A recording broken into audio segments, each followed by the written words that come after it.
posisi Partai Prima adalah mencari keadilan. Karena itu Partai Prima adalah pencari keadilan. Oke, clear itu menurut saya. Nah, yang sekarang menjadi permasalahan bukan kenapa Partai Prima itu menggunakan cara ini dengan perdata, mengapa kemudian yang digunakan adalah PMH, perbuatan melawan hukum dan seterusnya, bukan itu. Tapi yang kita permasalahkan adalah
saya ingin mendudukan persoalan ini sesuai pada posisinya sehingga kita bisa melihat ini secara komprehensif. Ya.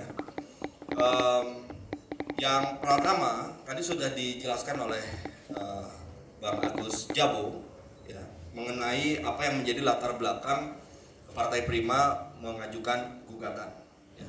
Tadi juga sudah dilengkapi oleh Habib terkait dengan bagaimana kita harus menghormati putusan, itu yang saya tangkap. Ya.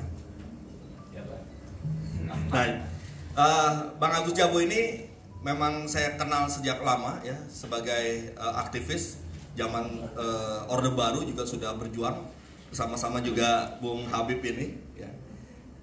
Dalam kelompok yang sama juga ya. Perjuangannya sama. Saya juga mengapresiasi apa yang selama ini diperjuangkan sejak dahulu kala. Dan tadi sudah dijelaskan bahwa ya, posisi Partai Prima adalah mencari keadilan. Karena itu Partai Prima adalah pencari keadilannya. Oke, clear itu menurut saya. Ya, tadi juga sudah dilengkapi oleh Bung Habib bahwa ya setiap orang yang mencari keadilan tentu akan mempergunakan berbagai saluran-saluran yang tersedia secara hukum untuk memperjuangkan haknya. Oke, itu harus kita hormati. Nah, yang sekarang menjadi permasalahan bukan kenapa Partai Prima itu menggunakan cara ini, gugat perdata, mengapa kemudian yang digunakan adalah PMH ya, perbuatan melawan hukum dan seterusnya, bukan itu. Tapi yang kita permasalahkan adalah putusannya ya. Amar putusannya dan pertimbangan hukumnya. Sebelum masuk ke situ, saya ingin kita semua melihat bahwa ya, selama ini sebelum ada yang putusan ini, wacana untuk menunda pemilu sudah muncul dengan berbagai saluran juga ya. Saluran yang ingin masuk ke isu amandemen, saluran yang ingin masuk ke isu soal ekonomi, soal stabilitas ya. Artinya isu penundaan pemilu itu bukan barang baru, sudah ada, sudah diupayakan dalam berbagai cara, kemudian makin menguat ketika ada putusan ini. Betul, putusan ini tidak ada tulisan menunda pemilu, tapi ada hal-hal yang penting untuk kita perhatikan. Apa? Pertama, ya, di dalam putusan ini, putusannya mengabulkan gugatan untuk seluruhnya. tadi penggugat Bang Agus Jabo, Partai Prima, sudah menekankan bahwa yang dicari keadilannya oleh Partai Prima adalah haknya untuk ikut pemilu. Yang dipermasalahkan utamanya adalah persoalan prosesnya, termasuk sipolnya, sistem sipolnya, ya, administrasi sipolnya, termasuk datanya dan sebagainya. Tadi sudah dikatakan oleh Partai Prima, ya, tidak ada keinginan untuk menunda pemilu. Oke, kita pegang itu dulu. Nah, di dalam putusan ini kita melihat kenapa kemudian yang dipersoalkan adalah dikabulkannya petitum nomor 5 gitu ya, yang menghukum KPU untuk menghentikan proses tahapan pemilu dan memulai dari awal selama 2 tahun 4 bulan 7 hari. Di luar itu sebenarnya ketika andaikan saja kita tidak masuk ke soal apakah punya kompetensi absolut atau tidak pengadilan negeri ya terkait dengan persoalan yang diajukan ini, kalau saja putusannya berisi memerintahkan KPU untuk memverifikasi ulang, memberikan kesempatan kepada Partai Prima untuk mengajukan kembali data-datanya, atau bahkan mungkin membuka data dan seterusnya seperti yang diinginkan oleh Partai Prima, tidak akan pernah menjadi masalah dan menimbulkan pertanyaan-pertanyaan seperti ini. Karena ada putusan, ya, amar putusan yang menyatakan menghentikan proses tahapan pemilu dan memulai sejak awal selama 2 tahun 4 bulan 7 hari, inilah yang menjadi masalah. Kalau diskusinya soal apakah misalnya Pengadilan Negeri Jakarta Pusat yang memeriksa kasus perdata ini berwenang atau tidak, itu menurut saya hampir semua, saya belum menemukan ahli yang menyatakan bahwa memberikan pembenaran terhadap kewenangan PN Jakarta Pusat untuk mengadili persoalan yang terkait dengan administrasi kepemiluan, ya, sengketa pemilu. Jadi kalau soal kompetensi menurut saya juga clear, ini memang tidak berwenang, tapi kemudian ya, Pengadilan Negeri Jakarta Pusat, para majelis hakimnya menyatakan diri berwenang. Kewenangan, kenapa menyatakan diri sebagai pihak yang berwenang? Ya karena dianggap sudah ditempuh upaya-upaya lain, sudah Bawaslu sudah, PT UN sudah, meskipun PT UN, koreksi kalau saya keliru Bang Agus Jabo, putusannya adalah NO, ya, tidak dapat diterima karena objeknya adalah berita acara. Sementara menurut PN yang diajukan ini bukan berita acaranya, bukan objek tersebut, tapi perbuatan melawan hukum. Oke. Nah, dari segi kewenangan sebenarnya clear.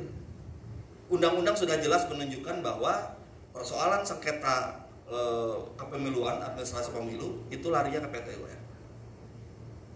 Pilihan ke perdata itu adalah hak dari penggugat, yang masuknya rumusannya adalah PMH. Tetapi ya, balik lagi ke amar putusan itu tadi, dalam PMH untuk perdata, maka putusannya itu mengikat para pihak.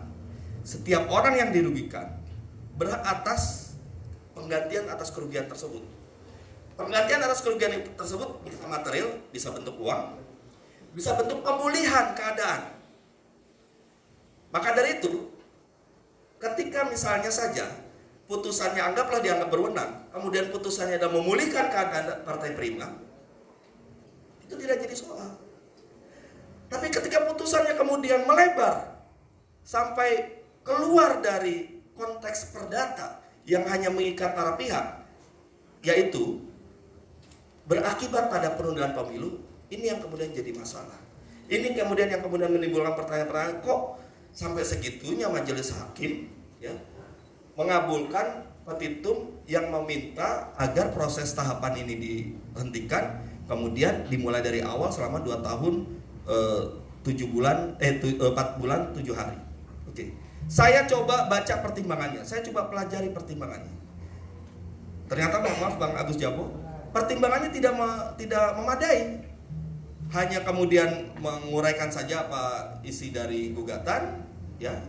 Kemudian membenarkan isi gugatan itu tanpa ada landasan-landasan hukum yang bisa kita rasionalisasikan sebagai alasan untuk menghentikan tahapan pemilu dan memulai dari awal 2 tahun 4 bulan 7 hari.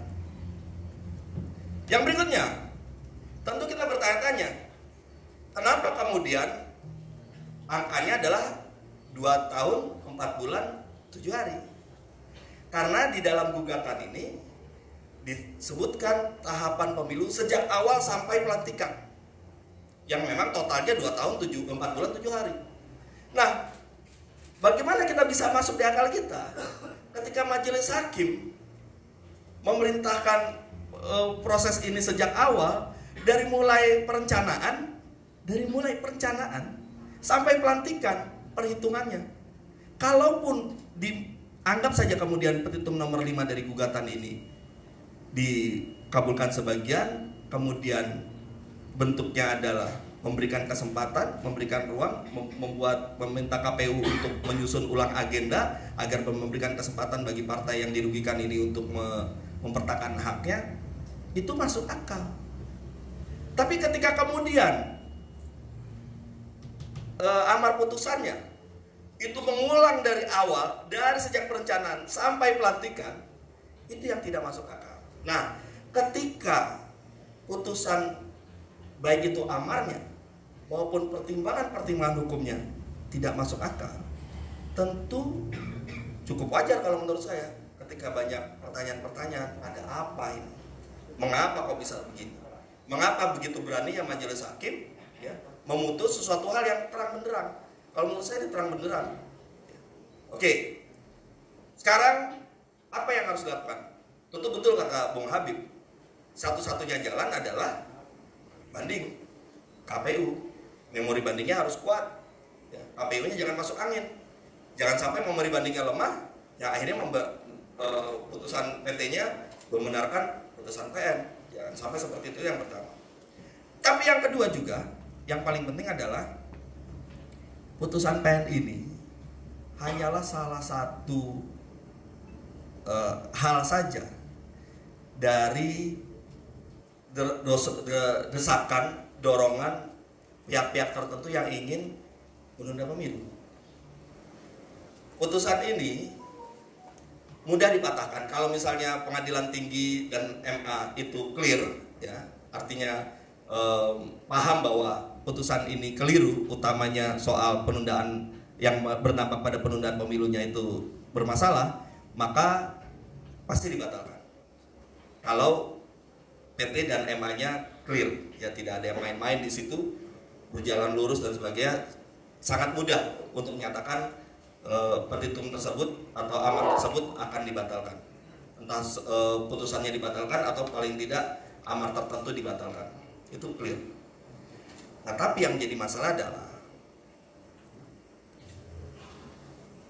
salah satu yang jadi menambah aneh dan kemudian menimbulkan pertanyaan dari putusan ini, adanya pengabulan atas putusan serta-merta, with verbal by forum. Jadi sebenarnya statusnya putusan ini menurut putusan PN bisa dilaksanakan meskipun ada banding dan kasasi. Putusan serta-merta ini jarang-jarang dikeluarkan sebagai satu putusan, kecuali untuk hal-hal yang sangat urgent dan mendesak. Contoh misalnya, kalau misalnya persoalan gaji, ya, seseorang kalau misalnya dia sengketa soal gajinya dibayar atau tidak, maka bisa saja si pengadilan mengatakan meskipun ada kasasi, ada banding dan kasasi, tetap gaji harus dipenuhi dulu misalnya. Atau hal-hal lain yang memang ketika tidak dilaksanakan maka akan berakibat fatal bagi si penggugat. Nah, muncul putusan serta-merta ini, ya, itu menimbulkan pertanyaan lagi. Apakah sebenarnya ini hanya sekedar putusan ini hanya sekedar ingin ganggu-ganggu saja, ya, untuk kemudian gerakan-gerakan lain untuk menunda pemilu ini tetap berjalan, ya, ataukah ya, memang ini karena ketidaktahuan atau bukan ketidaktahuan, nggak elok juga. Ini ya bagian suatu yang normal yang kemudian pada saatnya nanti di PT dan di MA pun juga akan dibatalkan. Nah, jadi kesimpulan dari ini semua ya, menurut saya kita harus waspada ya. Ketika ada dorongan untuk menunda pemilu, maka berbagai cara itu bisa dilakukan, berbagai jalur bisa ditempuh.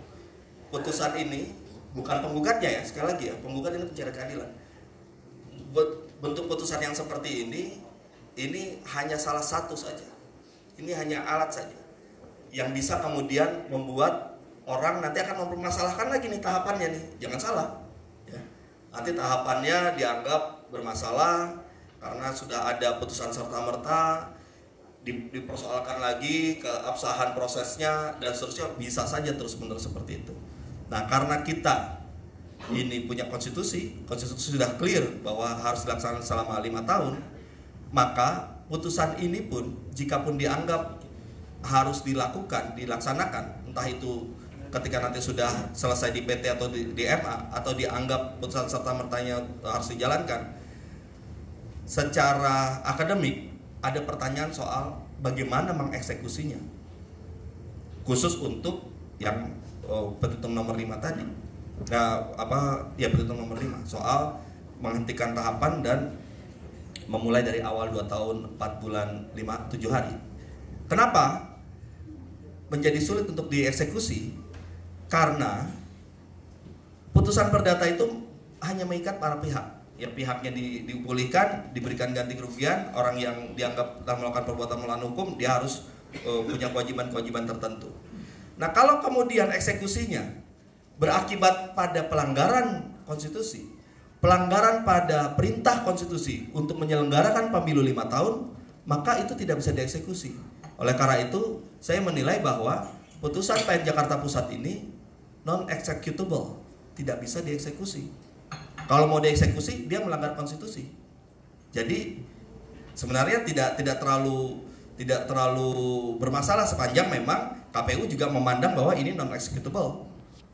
Lain halnya kalau ternyata KPU malah mau menjalankan, itu lain soal. Tapi harusnya KPU juga berpandangan bahwa ini tidak bisa dieksekusi. Tapi sekali lagi, tidak bisa dieksekusi di sini belum tentu kemudian upaya untuk menunda pemilu ini berhenti. Masih tetap akan ada untuk melakukan penundaan pemilu itu. Oleh karena itu kita harus sama-sama menjaga agar konstitusi kita jalankan. Kita punya pemilu yang berlangsung selama 5 tahunan, dan di 2024 kita harapkan akan segera kita melaksanakan pemilu.